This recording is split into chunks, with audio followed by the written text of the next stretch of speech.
বলতেছে 72-এর সংবিধান আমরা কবরে দিয়ে দিব। বলতেছে শেখ মুজিবুর রহমান এই দেশে এখন অপ্রাসঙ্গিক।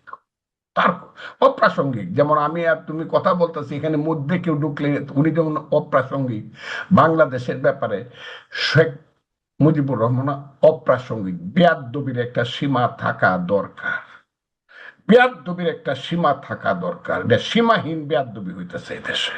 মুক্তিযুদ্ধকে বলতেছে দুই ভাইয়ের সামান্য ঝগড়া হয়েছিল, 72-এর সংবিধানকে বলতেছে এই সংবিধান না বুঝা, এই 72-এর লোকজন এটা আওয়ামী লীগের ম্যানিফেস্টোকে সংবিধান বলে ঘোষণা করছে। 14 পুরুষ মিল্লা তোরা একটা তাজউদ্দিন বানাইতে পারবি না। 14 পুরুষ মিল্লা একটা তাজউদ্দিন বানাইতে পারবে না এই বাংলায়। আর কাজেই কথাবার্তা মুখের কোনো লাগাম নাই, যা ইচ্ছা তা বলতেছে। আর